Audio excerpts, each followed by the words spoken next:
Good afternoon, everybody. My name is Cassidy, and today we're going to be taking a crash course in positive reinforcement dog training. This is super close and near and dear to my heart. I believe it's essential when anybody owns an animal. We train on a basis of mutual respect between handler and canine, less of a dominance, and more so just a trust of each other. My credentials include being a licensed and certified Petco positive reinforcement dog trainer, as well as the proud niece of the owner and originator of Academy Positive Dog Training, Michelle Hartley. I guess you can say it runs in my blood because I love what I do, I love animals, and so does she. Now, before I begin, I would like to introduce you to my two problem children. This here is Duke, and this is Rocky, my sweet 11-year-old golden retriever, Riley. He's gone through incredible training with my aunt through Academy, as well as work with me. Rocky and Duke both came from the shelter with obvious signs of stress and neglect, so training was almost essential.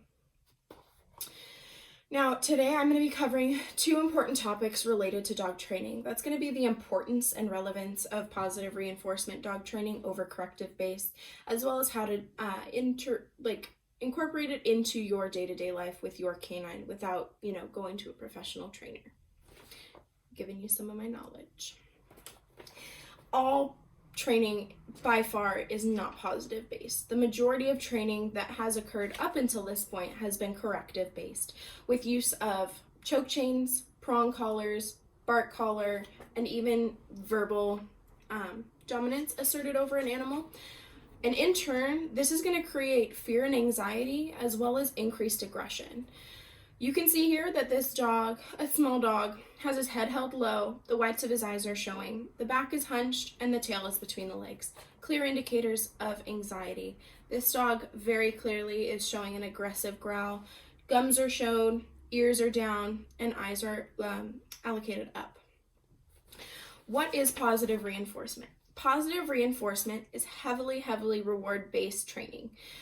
Rewards can include affection, physical treats, a bone, anything that would indicate that the dog did something good and did a favorable behavior to earn that reward. Positive reinforcement dog training has a level of ignorance towards negative behavior. The trainer here has her arms crossed while you see that the Sheltie is jumping on her.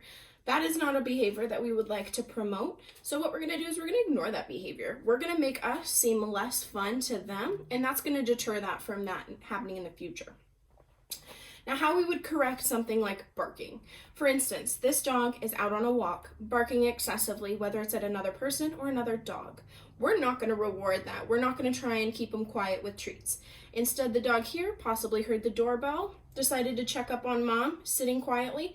That's an instance where we're going to go ahead and reward. It could have been a progressive change. Now, why and how is it effective? It creates a mutual respect between man and canine. Increased rewards equals, essentially, an increase in obedience. Positive reinforcement lowers the risk of fear, anxiety, and aggression, while negative reinforcement is actually promoting that. As you can see here, the difference between positive and negative representing blue, positive representing red. On the bottom, those are stress indicators that are most commonly found in dogs, like licking, panting, things like that.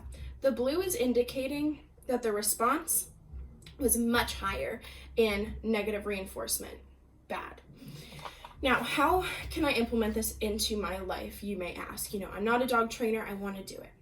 You're going to keep your training sessions short, 3 to 5 minutes, multiple times a day, whether it's morning feeding, walk time, dinner time, anything like that. Be patient. Your dog does want to please you, and also involve friends and family. It makes it more fun, I promise. Now, rule of thumb, the stinkier the treat to us, the better tasting to them. Things like cooked or boiled hot dog, boiled chicken, bully sticks, or even just some sort of soft, jerky-like chew that you can rip up and use in smaller pieces. Those are going to entice your dog a lot more than a standard kibble. Now, what you see here, taking it out of the home. So everyday activities like going on a walk, going to the park to play fetch, before you throw that ball, go ahead and ask for them to sit. It's going to create that before anything good happens, they're going to have to sit first, as well as waiting to come in the door when you get home. Now, my next point here is training during feeding times. This is huge. You know, you don't have to always use treats. Take a handful of their kibble and maybe use training time as a way to feed them. We are based on excess rewards, so instead of just one kibble, go ahead and give them a handful. You can also interact with a slow feeder. That's going to give your dog mental stimulation and allow them to relax a little bit. Huge question we get is based on crate training. Crate training, how do I do it? What do I do? Create a safe space for your dog. What you want to do is you want to let them know that they do get something good for going in their crate, like a Kong, a bone, a bully stick, anything like that. Make it safe for them.